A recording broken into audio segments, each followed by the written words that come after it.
네, 윤석열 전 대통령 파면으로 조기 대선이 확정되면서 정치권도 분주한 모습입니다. 네, 전국 상황 두 분과 짚어봅니다. 윤기찬 국민의힘 법률위 부위원장, 김진욱 전 더불어민주당 대변인과 함께합니다. 어서 오세요.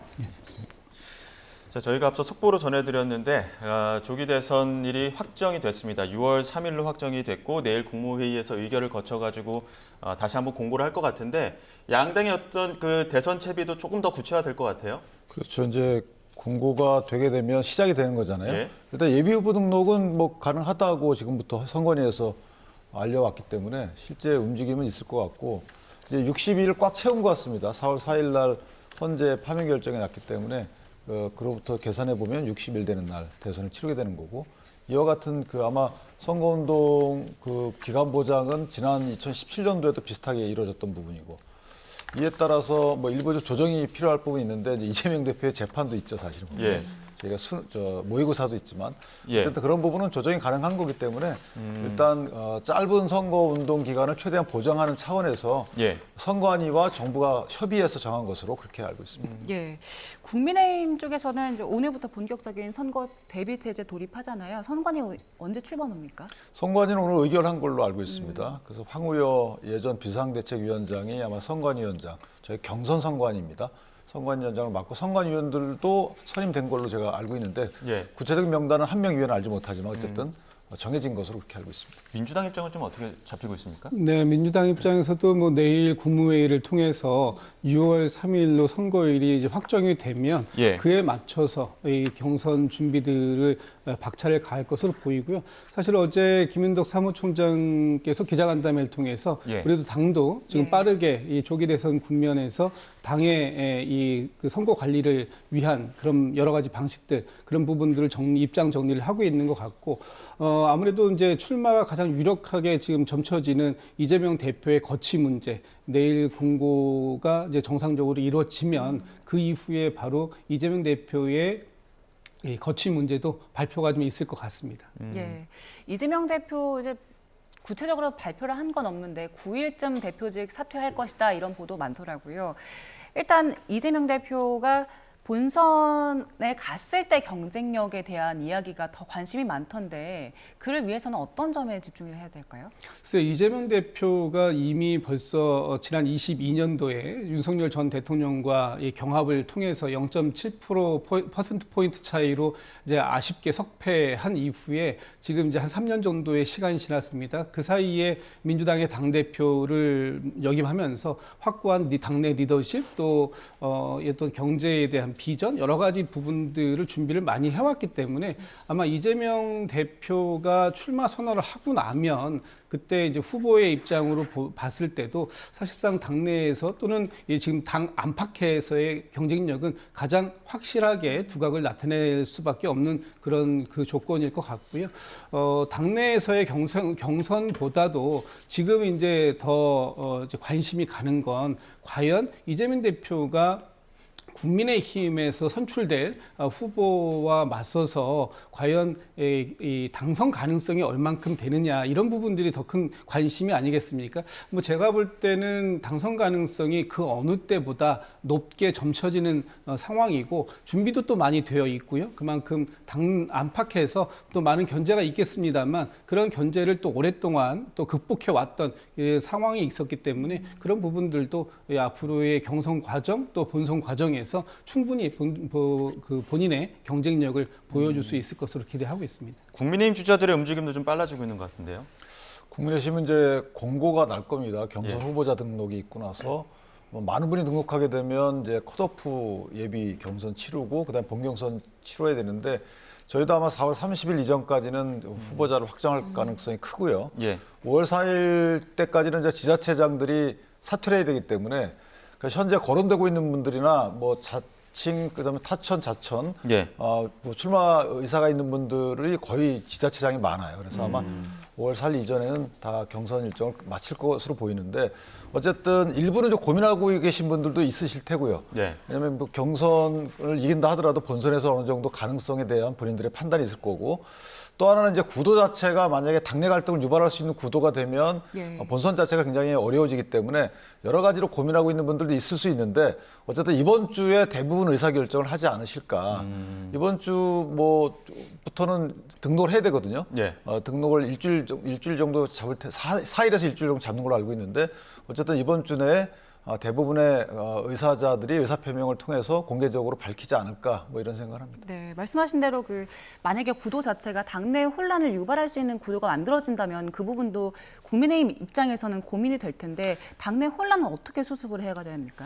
일단 크게 보면 어쨌든 저는 개인적으로 이번 지난 2017년도 때는 몇 분이 등록을 하지 않았어요. 의미 있는 분들은. 그래서 그때는 저희가 투표율을 보면 20%가 안 됐었거든요. 당원 투표율 등이.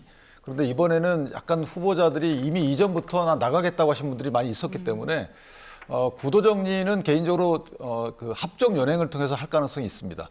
왜냐하면 이게 경선에서 일단 통과하는 게 우선이지만 통과한다 하더라도 지난 2017년도의 경험을 토대로 볼 때 상당한 표 차이로 만약에 지게 되면 의미가 없어지게 되잖아요. 그렇다면 내와 장점이 겹치는 부분보다는 내 장점이 상대방의 단점이 되는 부분들, 예를 들면 탄핵을 기준으로 한번 찬반. 잠시만요. 네. 지금 국민의힘에서 신동욱 수석 대변인의 백브리핑이 있는 것 같습니다. 잠시 현장 연결해서 이야기 들어보겠습니다.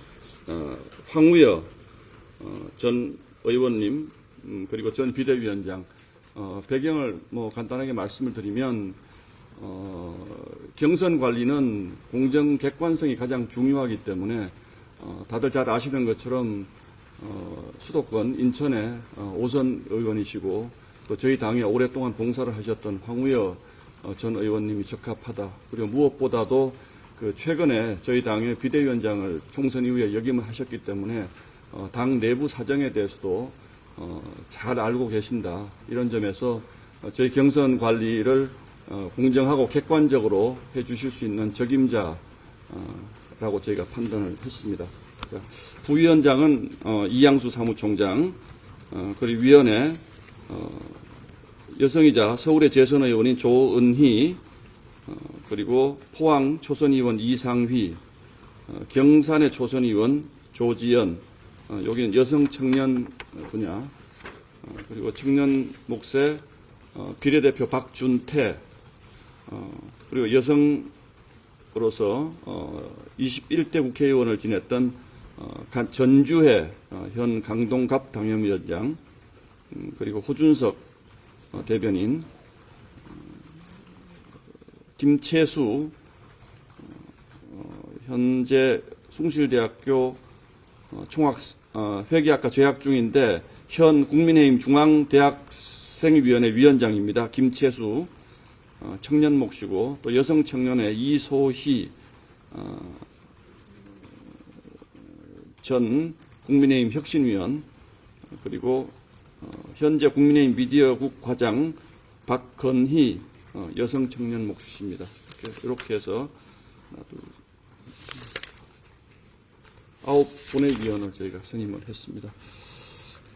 그리고 오늘 이제 저희가 비대위원 회의를 조금 과거와는 다른 형식으로 하게 된 것은 지금의 상황이 굉장히 비상한 상황이다. 그래서 비대위원 한 분 한 분이 본인의 의견을 말씀하시는 그런 형식보다는 한 가지 주제를 정해서 좀 집중 토론을 하는 것이 필요하다. 이것이 앞으로 저희 대선은 어떤 정책으로 대선을 치를 것인가에 대한 어떤 비대위원들의 의견을 조금 들어보자라는 그런 취지입니다. 물론 결정을 하거나 그런 것은 없습니다만 오늘의 발제는 윤희숙 여의도 연구원장이 오늘 발제를 했습니다. 그래서 제목은 한국경제 리부팅, 경제도 87년 체제에 떨쳐내고 새 판을 짜야 한다. 이런 취지의 발제가 있었고 여기에 대해서 우리가 앞으로 어떤 것을 가지고 국민들에게 희망과 또 새로운 미래에 대한 비전을 제시할 것인지에 대한 논의를 앞으로 지속적으로 해나가서 구체적인 정책 발표로까지 이어질 수 있도록 하자. 이런 취지의 토론회였습니다. 그리고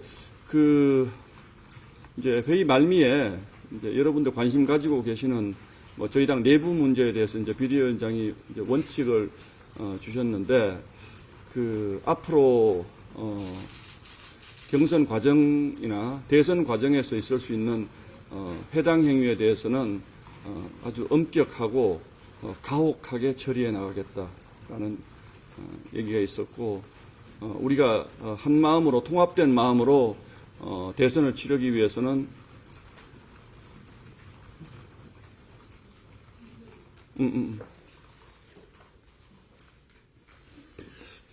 앞으로 한 마음으로 우리가 대선을 치르기 위해서는 우리 당원들 그리고 국회의원들의 하나된 마음이 필요하다. 그래서 적어도 앞으로는 우리가 어떤 뭐 말로 분열되거나 이런 것들은 없어야 된다. 그래서 해당 행위는 철저히 좀 자제해 줬으면 좋겠다라는 얘기가 있었고, 두 번째는 이제 각 경선 후보들이 이제 대선 네, 신동욱 수석 대변인이 오늘 선관위 위원장이 임명된 황우여 전 비대위원장이 선관위 위원장 임명이 됐다, 이런 소식과 함께 선관위 그 위원들의 면면을 소개를 했는데, 잠시 후에 저희 그 두 분과 함께 이야기 나눠보도록 하고요. 황우여 전 비대위원장을 비롯해서 조은 의원, 이상희 의원, 조기현 의원 비롯한 호준석 대변인까지 이야기를 했는데, 면면을 봤을 때는 좀 어떻게 평가하십니까?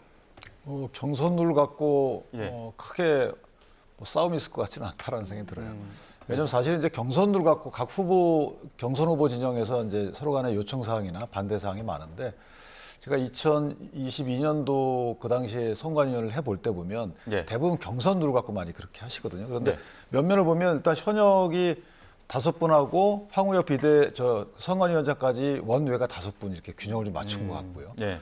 그다음에 현역 의원들 중에 보면 다소 주장이 혹시 좀 당내 범위를 넘을 만한 분들은 또 넣지 않은 부분이 하나 있는 것이고, 그리고 원외분들 보더라도 그간의 주장 이런 부분들이 크게 돌출된 발언을 하신 분들은 좀 없어요. 그래서 아마 선관위원 그 과정에서 룰 세팅이나 아니면 여러 가지 경선 진행 과정에서 각 후보 진영으로부터 이의 제기를 받을 만한 분은 안 들어가 있다. 그래서 예. 무난한 위원 인선으로 받아들여지고요.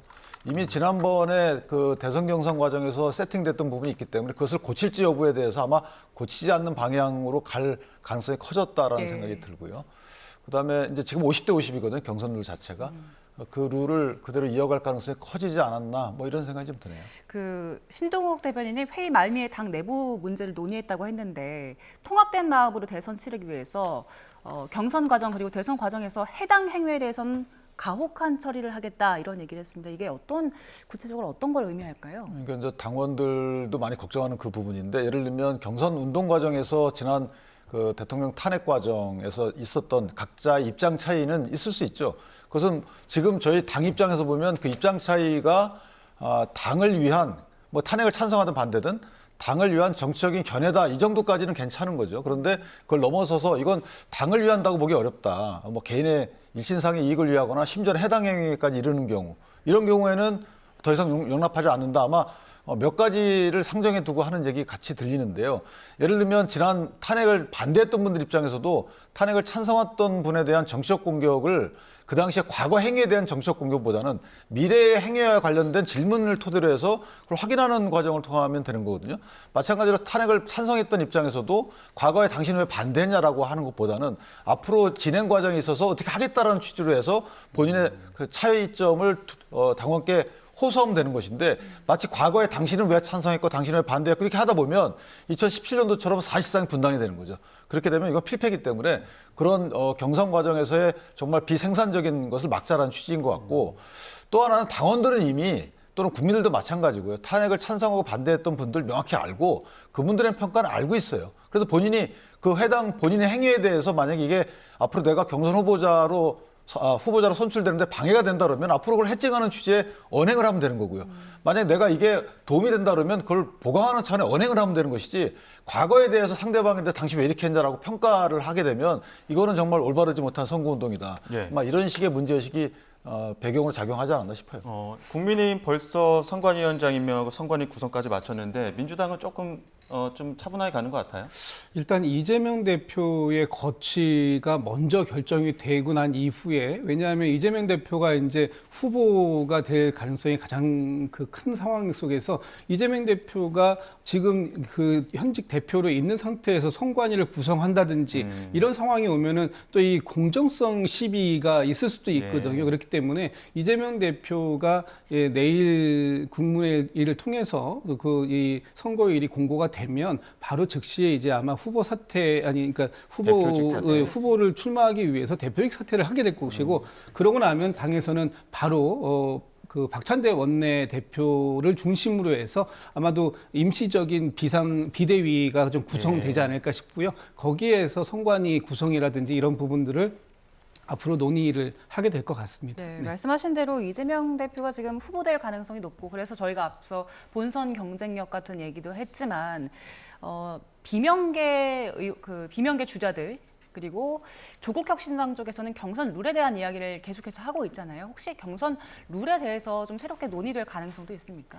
지금 이제 워낙 시간이 가능성은 뭐 지금 없다라고 말씀드릴 수는 없을 것 같습니다. 여러 가지 가능성이 다 있긴 하고요. 또 선관위가 이제 구성이 되면 각 후보들의 아마 내용들을 좀 들어보고 후보들의 요청 사항도 좀 확인할 텐데 가장 기본적인 것이 지금 이제 경선 룰을 어떻게 정할 것인가 하는 부분이에요. 근데 저희도 마찬가지로 한 4월 30일까지는 후보 선출을 마무리해야 되는 상황이기 때문에 아무래도 한 불과 2, 3주 많아봐야 3주 정도 안에서 후보를 선택한다면 경선들 가지고 지금 이제 국민 경선, 국민 참여 경선 그리고 이제 조국 혁신당이 말씀 주고 주장하고 있는 완전 국민 참여 경선제 뭐 이런 방식으로 해가지고 가자 이렇게 지금 말씀들이 나오시는데 어느 방식으로 선정이 될지 뭐 결정이 될지 모르겠습니다만 각각의 방식에 따라서 사실은 좀 차이가 있을 수 있거든요. 그리고 완전 국민 경선제 같은 경우에는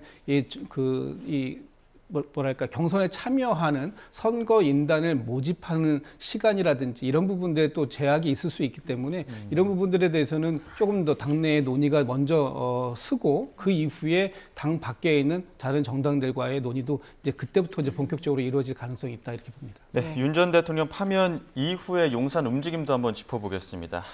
윤 전 대통령이 어제 그 두 번째 입장문 발표했는데 국민 변호인단에게 메시지를 보냈습니다. 이 의도는 어디에 있다 보십니까? 이제 그 감사함을 표시하는 절차죠. 그러니까 관저에서 여러 의원들 지도부를 보고도 뭐 감사의 표시도 했잖아요. 예. 뭐 그 안에는 이제 뭐 부응하지 못했다는 일반적인 기대에 부응하지 못한 보태서 죄송하다는 일반적인 국민께 메시지가 일단 있었고 그다음에 그 국민변호인단 입장에서 보면 국민변호인단은 대통령의 탄핵 기각을 위해서 굉장히 열심히 움직여줬거든요. 거기에 대한 일단 감사를 표시해야 되는 부분이 있는 거고요. 그런 몇 가지 절차를 거쳐 나가는 것이 지금 대통령의 어떤 스케줄 같고 그다음에는 이제 그 형사재판 절차에 임해야 되기 때문에 그 이상의 메시지를 기대하는 건 어려워요. 예를 들면 대통령이 만약에 형사 절차가 남아있지 않다 그러면은 일반적인 정치 메시지를 포함해가지고 메시지를 낼 수 있죠. 그런데 지금 헌재 결정문에 보면 몇 가지 사실관계가 적시가 돼 있단 말이에요. 특히나 국회의 병력 투입 과정에서의 대통령의 관여 정도. 이것이 형법상 그 피고인으로 돼 있는 공소사실에 포함되어 있는 부분이 얼핏 있어요. 그럼 여기에 대해서 다 인정하게 되면 인정하는 취지의 메시지를 내게 되면 이 부분이 또 증거로서 거기에 작용할 수 있기 때문에 예. 그 부분을 더 이상 민주당 입장에서 대통령한테 명확히 왜 승부 메시지를 안 내냐 이 부분은 가혹한 거죠. 그다음에 이재명 대표에게도 그때 국민의힘에서 승부 메시지 냅시다라고 했는데 안 내셨잖아요. 그럼 뭐냐면 본인의 정치적인 입지 때문에 그러신 건데 이재명 대표가 만약 계속 대통령에 대한 승부 메시지를 낸다는 것은 오히려 역풍이 불 가능성이 있다. 이미 뭐 굳이 승부를 건다면 이미 승자시잖아요. 그런데 패자인 대통령에게 물론 헌법적 판단이지만 가혹하게 정치적인 본인들의 조기 대선에 유리한 상황 조성을 위해서 압박을 한다. 저는 결코 좋지 않다고 생각합니다. 윤기찬 부위원장께서는 이제 감사를 표하기 위한 의도였을 것이다라는 분석을 주셨는데 오늘 많은 조간들에서는 이게 사실상의 불복이 아니냐라는 분석들도 많더라고요. 그렇게 해석할 여지가 분명히 있죠.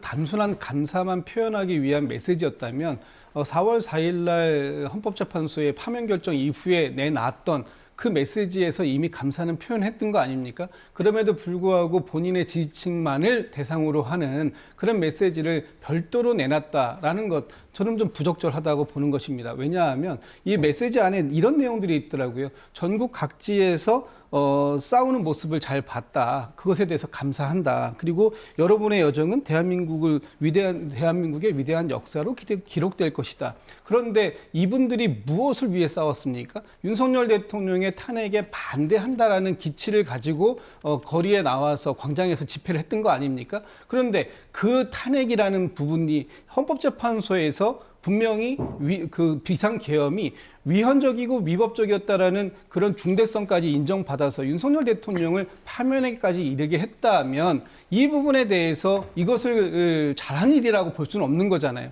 그런데 이걸 지지한다고 밖에 그 광장에서 집회를 했던 분들에게 감사한다? 그렇다면 여전히 그분들이 그리고 그것을 역사가 기록할 것이다라고 얘기한다라는 건 잘했다.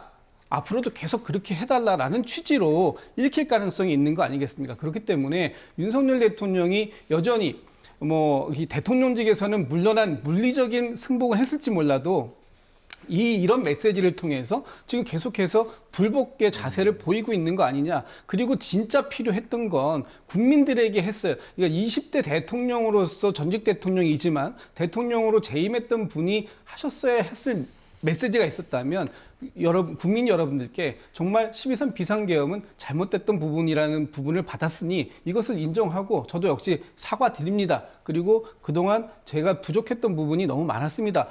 이런 사과와 반성 이런 부분들이 우선됐다면 아마도 이런 메시지가 부적절했다 이런 평가는 안 받았겠죠. 예, 근데 이게 말씀하세요. 정치적인 메시지면은 얼마든지 가능하죠. 예. 그리고 만약에 그 정치적인 메시지가 국민의힘 입장에서도 도움이 될 수도 있는 여지가 있잖아요. 그런데 지금 거듭 말씀드리지만 대통령은 형사 절차 중이에요. 예를 들면 이재명 대표가 1심에서 유죄를 받고 2심에서 가서 싸우셔야 되는데 다투실 거 아니에요. 그런데 1심 끝나자마자 이거 인정하는 메시지 내라고 비슷한 거예요.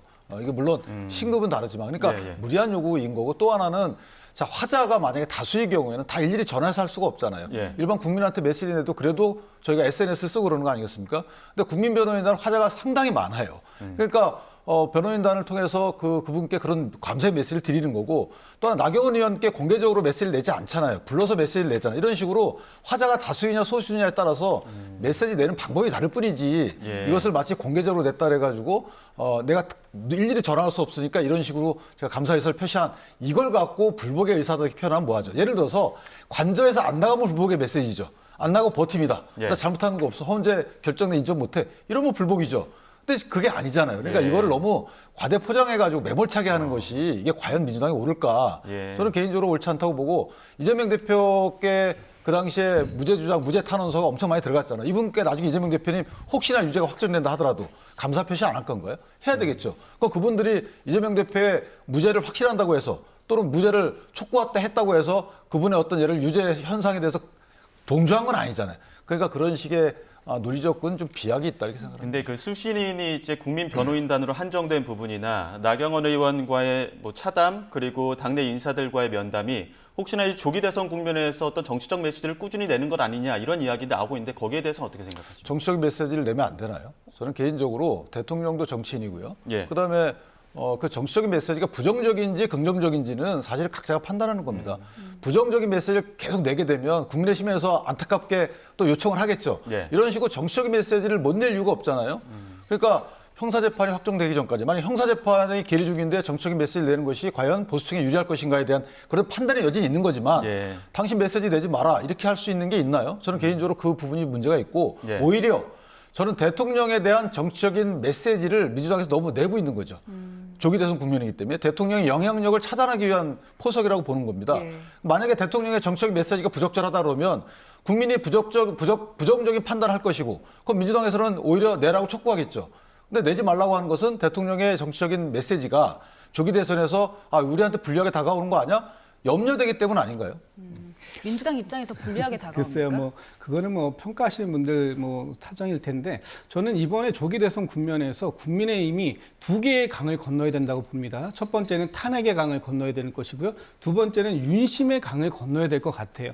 지금 이번 탄핵이 과연 12.3 비상계엄에 대해서 일반 국민들이 어떻게 평가하고 있는가? 그래서 윤석열 대통령의 탄핵에 대해서 어떻게 평가하고 있는가? 이 부분에 대해서 아마 국민의힘 국민의힘의 주자들도 많이 고민이 있을 겁니다. 또 하나가 고민이 방금 지금 말씀하신 윤석열 대통령의 이런 정치적 메시지, 이 메시지를 어떻게 극복해 갈 것인가 하는 부분에 대한 거예요. 그래서 제가 이걸 윤심의 강이라고 표현을 하는 겁니다. 윤석열 대통령이 메시지를 내면 낼수록 아마 보다 강한 견고한 메시지들을 낼 가능성이 있습니다. 특히 지지층을 결합시키기 위한 메시지들을 낼 가능성이 있는데 과연 그 메시지가 그 윤석열 대통령을 지지하는 사람들이 얼만큼 그 국민의힘에서 새롭게 선출될 후보에게 도움이 될 수 있는지, 그리고 그것이 과연 그 국민의힘의 지지층에다가만 소구될 것인가, 아니면 중도층까지도 소구시킬 수 있는 그런 확장성 있는 메시지가 될 것인가, 이런 부분에 있어서는 좀 회의적인 부분도 있는 거 아닙니까? 그렇기 때문에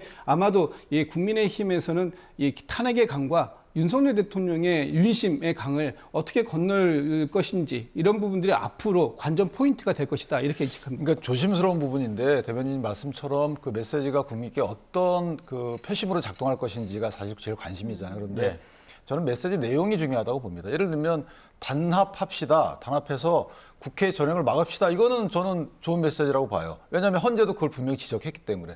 근데 내가 한 이 부분이 정당하다는 메시지는 고민스러운 메시지일 수 있죠. 이런 식으로 메시지의 내용 자체에 따라서 영향의 뭐 향방이 갈리는 거는 저는 인정을 합니다만은 메시지 자체를 내지 못하게 하는 것은 제가 볼 때 헌재 결정문의 그런 취지의 내용들을 대통령이 본인이 당사자니까 난 이래서 했는데 이런 부분도 우리 고쳐나갑시다. 이런 부분도 앞으로 개혁해야 됩니다. 이런 메시지를 내는 것은 민주당 입장에서는 우려될 만한 메시지이기 때문에 그런 이제 이중적인 분명히 지위에 있지만 어쨌든 메시지 내는 것 자체를 막 공격하는 거는 저는 화자를 공격하는 거라고 봐요. 그래서 뭔가 그 앞으로 좋은 메시지가 나오더라도 이건 믿지 맙시다. 이런 식의 화자 공격형 메시지이기 때문에 저는 그건 바람직하다고 보지 않습니다. 예. 자, 지금 이제 헌법재판소 파면 선고 이후 나흘째인데 윤 전 대통령이 즉 관저 퇴거 시점을 두고도 여러 가지 예측들이 좀 나오고 있더라고요. 특히나 또 민주당 전현희 최고위원 같은 경우에는 문재인 전 대통령 사례 언급하면서 또 압박에 나서기도 했는데 이런 모습들은 어떻게 좀 보십니까? 그러니까 지난 박근혜 전 대통령께서 헌법재판소에서 파면 선고를 받고 이틀 만에 이제 청와대에 관저를 나오지 않았습니까? 그 경우를 비춰보더라도 지금 윤석열 대통령은 오늘까지 3일이 지나고 있습니다. 아마 보도에 의하면 이번 주 중 정도에 뭐 빠르면 9일 뭐 이렇게 얘기가 나오는 것 같은데요. 예. 어쨌든 그렇다고 하더라도 역대 다른 대통령에 비해서 굉장히 길게 예. 관저에 지금 머무르고 있는 것은 사실인 것 같습니다. 아무리 이제 경호라든지 이런 여러 가지 감안할 사안들이 있다 하더라도 어쨌든 헌법재판소에서 선고가 이루어지면 그 즉시 대통령의 그 예우와 관련된 부분은 다 박탈되는 거 아닙니까? 그렇다면 그 중에 하나인 관저 부분도 포함이 되는 것인데, 이제 문재인 대통령 사례를 전현희 의원이 예를 든 건 이런 겁니다. 당시에 22년도 5월 10일 0시 자정부로 이 청와대를 국민에게 개방한다라는 네. 것이 윤석열 당시 당선인의 공약이었고요. 그러면서 5월 9일 밤 12시까지가 임기인 문재인 대통령이 5월 9일 낮에 이미 그 청와대를 비우고 나와서 시내의 모처의 호텔에서 하룻밤을 주무시고 다음날 윤석열 대통령의 취임식에 참석했던, 그리고 이제 그 양산 사저로 내려갔던 그런 사례, 그것도 하룻밤을 더 못 견디겠느냐라고 했지만 뭐 윤석열 정부가 워낙 강경하게 영십으로 이 청와대를 국민들께 개방해야 하니 나가달라, 이런 의사 표시가 있었던 거 아니에요. 그랬던 윤석열 정부라면 헌법재판소에서 나온 결과를 바로 즉시 이행하는 것이 맞는 거 아니냐라는 측면을 이제 얘기하신 것 같은데, 예.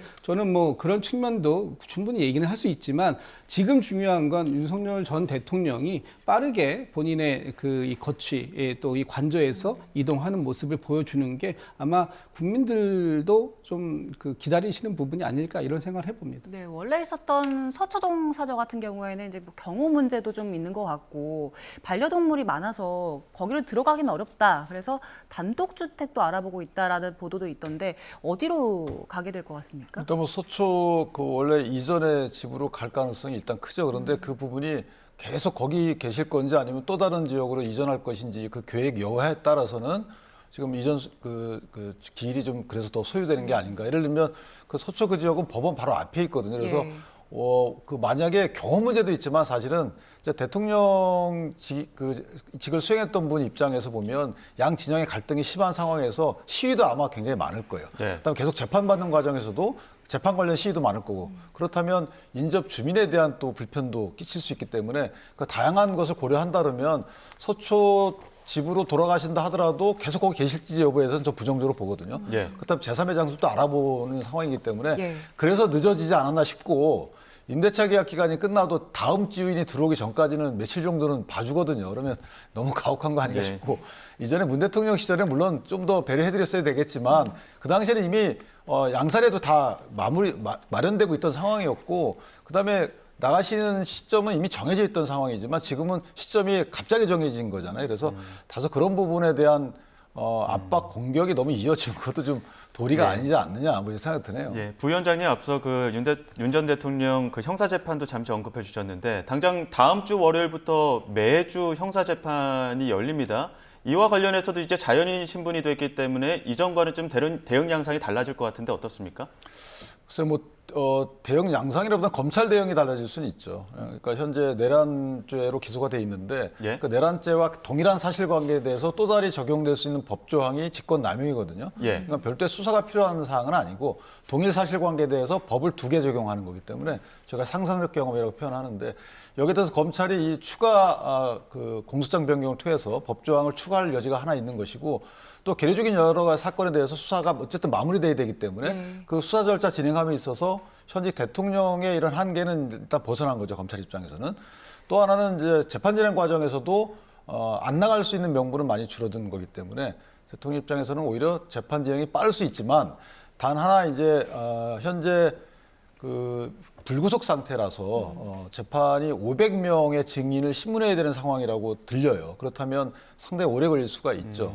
따라서 이 부분은 다음 대통령이 들어선 이후에도 계속 재판이 진행이 돼야 되는 심지어는 몇 년이 갈 여지도 없잖아 있는 사안이죠. 예. 예.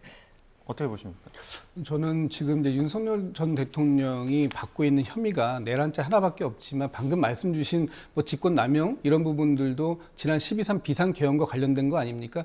이 외에도 저는 추가적으로 조사를 이제부터 본격화해야 할 이 내용들이 많다라고 봅니다. 특히 명태균 게이트라는 부분에 있어서 윤석열 대통령이 직접 이 공천에 개입했던 의혹 이런 부분들이 굉장히 강력하게 심지어는 윤석열 전 대통령의 육성까지 공개가 된 그런 상황들 속에서도 아직까지 검찰이 제대로 된 수사를 진행하고 있지 못하고 있는 부분이 있고요. 또 하나는 최혜병 이 죽음에 대한 그 수사 외압 의혹이 또 있는 거 아닙니까? 이 부분에 대해서도 저희가 특검법까지 발의를 계속해서 여러 차례 했습니다만 결국은 윤석열 대통령이 현직 대통령으로 있는 동안 그 특검법에 대해서도 거부권을 행사했고 그래서 지금 수사가 전혀 진행되지 못한 여러 가지 상황들이 있었습니다. 이런 부분들도 이제부터는 좀 이 자연인 신분으로 돌아왔기 때문에 신속하게 추가적인 수사나 조사들이 이루어질 수밖에 없는 상황이다. 그리고 그것들은 반드시 이루어져야 된다고 이렇게 보고 있습니다. 네, 말씀하신 내용까지 포함해서 이제 윤석열 전 대통령이 검찰, 경찰 그리고 공수처에서 수사를 받고 있는 사안들이 있어서 그 부분 지켜봐야 될 것 같고요. 그 헌재 판단이랑 형사 재판은 사실 별개의 재판이긴 하지만 거기서 나왔던 사실관계들은 이제 형사 재판에 영향을 미칠 수 있잖아요. 곽종근 전 사령관의 증언 같은 경우에도 헌재에서는 일단 받아들였는데 이 부분 어떻게 영향 미칠까요? 영향이 없을 수는 없겠죠. 일단 헌재 결정문 자체를 검찰 쪽에서는 증거로 제출할 가능성이 커요. 그렇지만 보충 의견에서 김영두 재판관 등이 자세히 설시한 것처럼 실제 헌재 재판하고 형사 재판하고는 사실관계 인정 절차는 엄격성이 다르거든요.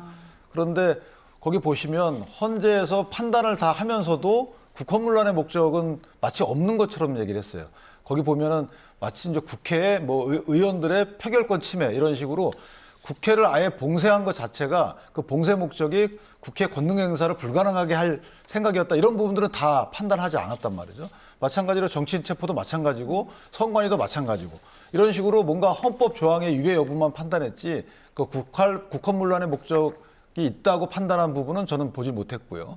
이런 부분이 이제 연결되지 않는 부분이고 또 하나 곽종근 전 특수전사령관이 마치 대통령으로부터 국회의원들 끌어내라라고 지시를 받았다라고 이제 사실관계 인정을 했는데 이 사실관계 인정 과정도 보면 증거법을 만약에 엄밀히 했다 그러면 사실관계 인정할 수 있는 여지가 없었죠. 그런데 이거 완화해가지고 전문 법칙을 완화해서 했기 때문에 또는 오염됐던 부분인 거예요. 유법 수집 증거라고 볼 여지도 없잖아 있는 거거든요.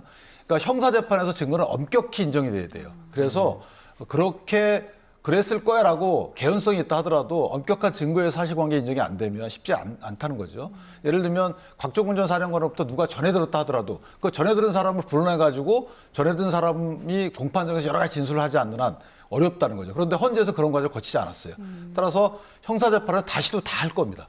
해가지고 다 증거를 통해서 정황 증거라도 뭔가 격해이 쌓여야지만 대통령의 지시 여부가 사실관계로 인정되는 것이지 헌재처럼 저렇게 단순하게 인정하지는 않습니다. 예, 자 헌법재판소의 판결 뒷이야기도 좀 보겠습니다. 일단은 뭐 5대3 이런 이야기들도 있었지만 뚜껑을 열어봤더니 8대0 만장일치였습니다. 네, 그렇습니다. 그간의 고심은 어떤 부분에 있었다고 좀 보세요? 아무래도 그 헌법재판소에서 이 12.3 비상계엄에 대한 그 위헌성, 위법성 이런 부분들은 처음부터 충분히 파악이 됐었던 게 아닌가라는 생각이 듭니다. 특히 좀 전에 뭐 전문법칙 완화 부분을 말씀을 주셨는데 그 부분을 제외하더라도 헌법재판소가 유일하게 증인으로 직권으로 그 채택한 증인이 한 분이 있죠. 조성현 수방사 일경비단장입니다. 이분 같은 경우에 나와서 초지일관하게 굉장히 자세하게 직접적인 증언들을 했습니다. 본인이 받았던 명령, 그리고 본인이 부하들에게 했던 명령, 서강대교를 넘지 말라는 명령, 여러 가지 것들을 직접적으로 얘기했기 때문에 이 부분에 대해서는 전문 법칙이 아니라 본인이 직접 그 변론에 나와서 증언했기 때문에 이 부분에 대한 뭐 인정 충분히 될 수 있는 것이고요. 근데 이제 과정들 속에서 약간씩의 이견들이 있었던, 특히 이 결론 부분에 들어 있었던 부분들이 있습니다. 약간 뭐 야당의 어떤 정치적으로 풀었어야 될 부분들, 이런 부분들에 대한 압박, 이런 부분들이 제대로 좀 더 효과적으로 있었다면 좋았었겠다라는 부분들이 있는 거잖아요. 그러니까 어떻게 보면은 지금의 이 과정들에 있어서 이 국민을 통합시키기 위한 그런 이 보수, 진보를 떠나서 이 서로가 일정하게 의견을 좀 맞출 수 있는 부분들을 이게 좀 담아보자라는 데까지 이제 이 헌법재판관 8분이 의견을 모았던 것 같고요. 마지막 보통 역대 나왔던 이 그 판례 보면 결정문을 보면 결론 부분이 굉장히 짧았습니다. 예. 한 페이지 미만인 경우가 많았는데 이번 같은 경우에는 5쪽 정도 되지 않습니까? 그만큼 결론 부분에 공을 많이 들이는 과정들이 있었고 그 과정들 속에서 이 보수, 진보, 그 중도의 8분의 개인의 성향을 떠나서 그분들이 하나의 일치된 결과를 만들어내는데 굉장히 주요했다 이렇게 보여지는 결정문이다 이렇게 봅니다. 윤기찬 부위원장께서는 이제 법률가시기도 하고 저희와 함께 왜 이렇게 늦어지는지 함께 분석도 하셨고 또 결과를 1대7, 2대6 이렇게 여러 가지 분석해 주셨는데 최종적으로 이제 선고문 듣고 어떤 생각하셨어요? 저는 헌재 재판관들이 굉장히 고민을 많이 했다라고 생각을 해요. 그리고 결정문에 역대 없었던 저런 문구들, 정치권의 경고성 문구들이 들어가고 특히나 국회에 관련된 부분도 상당히 많아요. 아주 구체적으로 많습니다. 이 부분은 반대 의견을 녹여냈다고 생각을 해요. 뭔가 같은 법정 의견이 저희가 이번 법정 의견을 파면한다잖아요. 인용 결정이 법정 의견입니다. 그 인용 결정하는 법정 의견에 반대하는 의견이 있었기 때문에 그 반대 의견을 저렇게 결정문에 녹여냈다고 생각을 해요. 그 과정이 왜냐하면 저희 역대 그 중요한 사건을 보면 법정 의견이 곧 다수 의견이었어요. 다수 의견이 아닌 법정 의견은 거의 없었습니다. 그런데 헌재 대통령 파면의 경우에는 6명 이상이 찬성을 해야지만 파면이 돼요. 5명까지 찬성을 하면 파면이 안 된다는 소리입니다. 그러면 3분이 반대를 하면은 파면이 안 되는데 그게 법정 의견이에요. 기각이. 예. 근데 5명은 반대 의견이에요. 다른 의견인 거죠. 이 말은 뭐냐면 다수결대로 다수 의견이 법정 의견이 안 되는 경우가 있는 거죠. 이러면 국민 설득이 어떻게 하겠느냐라는 내부에서 아마 그런 논의가 있지 않았을까 개인적인 추측은. 예. 그래서 그 오랜 동안 그런 고민들을 많이 해오시지 않았는가. 그래서 고민들 내지 반대 의견을 저는 결정문의 구체적인 문구로 넣은 것이 아닌가. 뭐 개인적인 추측입니다. 지금 저희가 영상 계속 보여드리고 있는데 헌법재판관들 판결 이후에 모두 일어나서 인사를 합니다. 그리고 나서 문영배 권한대행이 김영도 재판관 등을 토닥토닥 해주시는 모습, 그런 모습들도 있었는데 그간의 이제 고심들도 느껴지는 장면이기도 했었고요. 또 지난 그 1일 날 선고기일 지정하고 나서 판결도 마쳤다는 거 아닙니까? 4일 그 선고기일까지 프린트 하나도 굉장히 조심했다고 하더라고요. 그 보안 유지 때문에 그런 부분들도 되게 엄청난 고심이었던 증거들이겠죠? 그렇습니다. 굉장히 인상적으로 봤던 장면들입니다. 그동안 그 헌법재판소에서 2월 25일 날 윤석열 대통령에 대한 변론을 종결하고 한 달이 넘는 기간 동안 이 선고 기일이 지정이 안 되면서 온갖 억측들이 난무했지 않습니까? 소위 밭글이라고 하는 찌라시 뭐 이게 정보지들이 예. 엄청나게 많고 그 안에서 뭐 그 헌법재판관님들 사이에서 고성이 났다, 뭐 했다 이렇게 얘기들이 많았는데 결과적으로 보면은 이 모든 과정들이 이렇게 굉장히 조화롭게 어우러진 과정들이었고 그 과정들 속에서 제일 헌법재판관들께서 중요하게 생각했던 게 헌법 정신 그리고 민주주의 뭐 이런 것이다라는 생각이 들었습니다. 특히 이 대한국민이라는 표현 보통 이 그냥 국민들 이렇게 쓸 수 있는데 예. 대한국민이라는 표현을 쓰셨더라고요. 그래서 예. 이번에 이 대한국민이 뭔가 이렇게 많이 궁금해하셨을 분들도 계시는데 헌법에 보면 전문이라고 있습니다. 헌법 전문 시작을 이렇게 합니다. 유구한 역사와 전통에 빛나는 우리 대한국민은 이렇게 시작됩니다. 그만큼 이번 판결이 헌법 정신을 굉장히 중요하게 생각했다라는 것. 그리고 좀 전에도 나왔습니다만 민주공화국이다. 대한민국은 민주공화국이다. 그게 헌법의 1조 1항 아닙니까? 그렇다면은 그 부분까지 헌법의 사례들, 판례들 그동안 헌법재판소에 나왔던 판례들도 굉장히 충실하게 담는 모습을 보이면서 이 법치주의가 굉장히 중요하게 강조됐음을 볼 수 있었는데 아마 그 과정들 속에서 많은 헌법재판관님들 사이에서 이견도 있었고 그 이견을 하나로 모아가는 그런 과정들이 있었을 텐데 그 과정들 속에서 문영배 그 재판장 권한대행과 또 김영두 재판관 뭐 이런 분들이 많이 서로들 그 협력하는 그런 관계가 있지 않았었을까. 예. 그런 것들이 이제 마지막 저 선고를 마치고 나가는 저 장면에서 다들 고생했다. 뭐 이런 예. 그 의미에서 토닥거림이 아니었을까라고 해석해 봅니다. 예, 그 서부지법 폭동 사태를 우리가 경험을 하면서 이번 선고 이후에 또 폭동 안전에 대한 우려도 상당했잖아요. 하지만 다행히도 뭐 그런 큰 문제는 없이 끝났고 헌재 재판관들에 대한 그동안 압박이랄까요? 그런 것들도 지속이 되어온 모습을 봤는데 이제는 이 사법부에 대한 신뢰 문제 같은 것들은 우리가 해결을 해야 될 것 같아요. 앞으로 어떻게 해야 할까요? 그러니까 저희가 뭐 개헌도 개헌을 하지만 뭔가 그 대의민주제를 구현하는 여러 가지 제도가 있잖아요. 직업공무원들로 구성된 사법부, 뭐 헌재, 검찰 이런 분들은 어떻게 보면 국민을 위해서 간접적인 일을 하셔야 되는 분들인데 이런 이제 작동 시스템에 대해서 국민의 불신이 너무 높아졌다는 거죠. 이 부분은 그냥 간과할 부분은 아닙니다. 그러니까 결과가 어떻게 나왔든지 간에 국민은 승복할 수밖에 없지만 앞으로 계속 이어질 수 있는 국민의 불신이 나중에 안 좋은 영향을 끼칠 수 있는 여지가 있기 때문에 이 부분은 국회에서 고민을 많이 해야 되는 부분이 있어요. 또 하나 국회 운영 형태입니다. 지금 대변인님 말씀 주셨지만 국회가 마냥 다수결이 맞는 건 아닌 거죠. 현재에서 찝은 것 중에 그런 부분이 있는 거예요. 다수결로 됐다 해서 다 옳은 게 아니라는 예. 거죠. 수기 과정을 거쳐야 되고 소수의 어떤 정치 세력이 추구하는 바가 반영될 수 있는 절차적 정의는 지켜져야 되는데 그런 게 되지 않으면 이것은 뭐 국민을 시작되는 민주공화국이 아니라는 거예요. 그 민주라는 부분은 그냥 다수결의 민주가 아니고 수기하는 민주, 소수를 배려하는 민주이기 때문에 이런 부분에 대한 묵직한 메시지를 헌재가 준 거거든요. 예. 여기에 대해서 정치권이 고민이 많아야 되겠죠. 예, 우원식 국회의장 또 기자회견 열고 개헌 추진 의사 발표하긴 했는데 이번엔 가능할까요? 글쎄요, 이제 뭐 본격적으로 이 개헌에 대한 논의들이 이제 시작이 될 것 같은데 급물살을 탈 가능성 저는 그렇게 높지는 않아 보입니다. 왜냐하면 지금 상황에서 시간이 너무 부족하다라는 겁니다. 지금 이제부터 대선까지 57일 남았거든요. 예. 이 과정 속에서 각 당이 일단 대선 후보도 선출해야 되고 대선 준비도 해야 되고 그 과정 속에서 또 헌법에 대한 개헌까지 논의를 한다.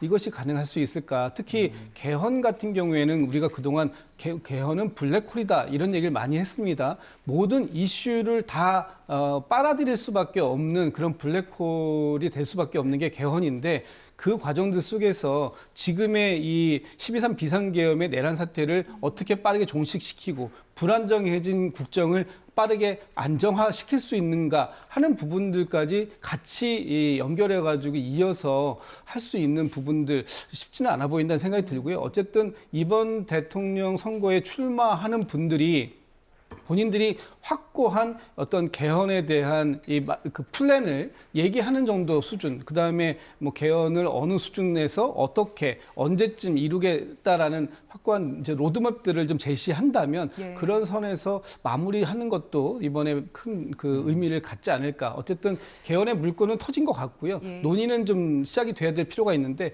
문제는 시간이다 이렇게 보고 있습니다. 예, 알겠습니다. 이거 마지막으로 국민의힘 입장에서는 어떻습니다? 개헌을 해야 되는데요. 예. 우원식 의장이 저렇게 개헌 발표 즉시 개헌이잖아요. 저거는 이번 예. 대선에 같이 하자는 건데 예. 저 부분 하시기 전에 사과부터 해야죠. 헌재가 지적한 그간의 국회의 파행적인 운행, 전행 이런 거에 대해서 국회의장으로서 일단 대표잖아요. 그러니까 사과하고 예. 이런 국회가 앞으로 바뀌기 위해서는 개헌을 어떤 식으로 국회 관련된 개헌안은 내야 되겠다라는 식의 말씀을 이어가셔야지 대뜸 그냥 즉시 개헌, 저 현실성이 없어요. 예. 시간적으로. 자, 주자별로도 또 입장들이 다르기 때문에 향후에 주자별로 또 개헌 관련된 논의들은 어떻게 이루어질지도 지켜봐야 될 것 같습니다. 지금까지 윤계찬 국민의힘 법률위 부위원장, 김진욱 전 더불어민주당 대변인과 함께했습니다. 고맙습니다. 고맙습니다.